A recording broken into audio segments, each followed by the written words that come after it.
E sobre o petróleo, também havia um grande temor de aumento, mas por enquanto as cotações seguem estáveis, com o preço do barril sendo negociado abaixo dos $90. Quem chega para analisar o impacto dos conflitos na economia global, o que inclui, obviamente, aqui o Brasil, é o Renan Silva, que é professor de economia do IBMEC Brasília. Professor, boa tarde, seja muito bem-vindo ao Conexão. Olha, no final de semana, muita gente falava o que vai acontecer com o petróleo na segunda-feira.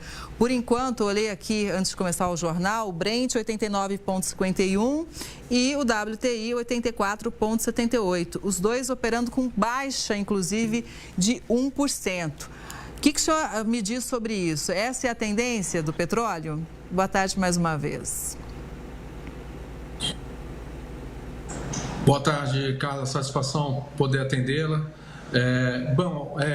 De fato, realmente o que acontece? Houve uma pressão no preço do petróleo natural ali, porque à frente ali do Irã, nós temos ali o Estreito de Hormuz, né? E por ali passam diariamente 17% da produção mundial de petróleo. Então, sempre que há essa ameaça do Irã entrar num conflito, existe o receio, né, dos mercados de que ocorra um estrangulamento ali desse escoamento da produção. Esse é o grande temor.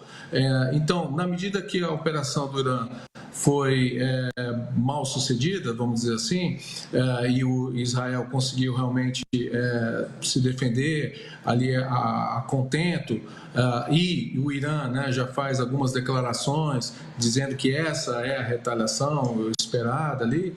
Então o mercado realmente reagiu positivamente, devolvendo um pouco aquela pressão ali do petróleo. O petróleo tem operado ali nesses patamares já há algum tempo, né? Até porque há uma acomodação ali de oferta e demanda e controle de estoques, principalmente por parte da OPEP, né? Por isso que a gente ainda considera que o petróleo encontra-se num patamar elevado. Então, não se pode dizer que teremos uma tendência baixista, de baixa, mas há uma tendência de acomodação e lateralização, a não ser que a gente tenha novamente uma escalada do conflito e uma resposta de Israel, como por exemplo. Professor Renan, a preocupação em relação ao petróleo é porque se ele sobe tem um efeito cascata, né? Perfeito. O petróleo subindo, imediatamente ele pressiona a inflação, basicamente no mundo inteiro.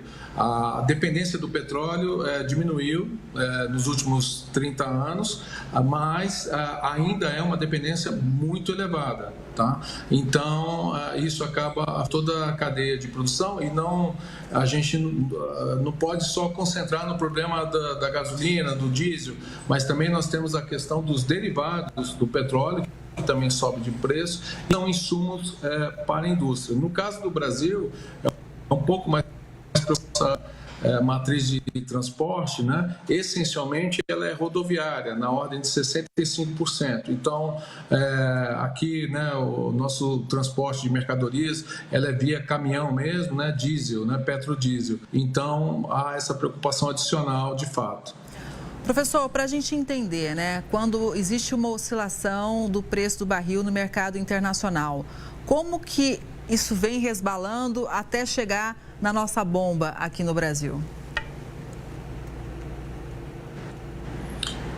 Isso, então, na verdade, né, o preço internacional é a referência para a formação ali dos preços de venda, né, nas refinarias e, consequentemente, também existem os insumos, né, para você ter essa produção. Então, na verdade, sempre que você tem esse aumento lá vamos dizer assim, no mercado, né, internacional, para você evitar descompassos, né, ou descasamento de fluxos financeiros, principalmente aqui no lado aqui da Petrobras, não é mais um monopólio, mas o mercado realmente ele o marco, né, da Petrobras ele é imenso, né? Ele é muito grande.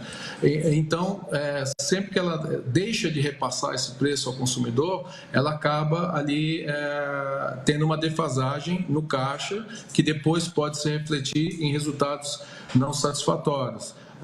Hoje, a grande questão em torno de Petrobras e toda a briga, até mesmo antes desse acto do Irã, é a questão há uma defasagem no caixa da Petrobras, repasse dos preços integrados no mercado exterior. Então, essa que é a questão. Mas sempre que a gente tem a pressão do aumento do preço, em algum momento, para equacionar o caixa da Petrobras, que também tem seus insumos atrelados.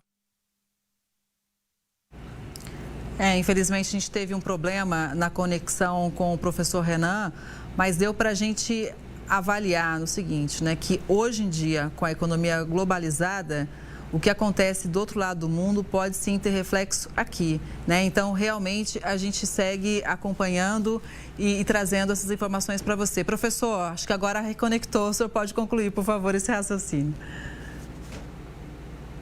Assim, de fato, né, realmente, quando você tem uma oscilação dos preços, as economias são, sim, interligadas, né, e aí você tem um reflexo imediato. É certo que foi alterado, né, nessa nova gestão, foi alterado o PPI, né, Plano de Paridade Internacional, no preço da Petrobras, e até deixou ele um pouco mais. Realmente, hoje estamos com uma dificuldade com o sinal, mas enfim, a gente segue acompanhando, trazendo todos os reflexos, né, sobre esses conflitos e como que eles vão impactando realmente as economias globais, inclusive a gente aqui no Brasil. Seguimos acompanhando de perto e atentos.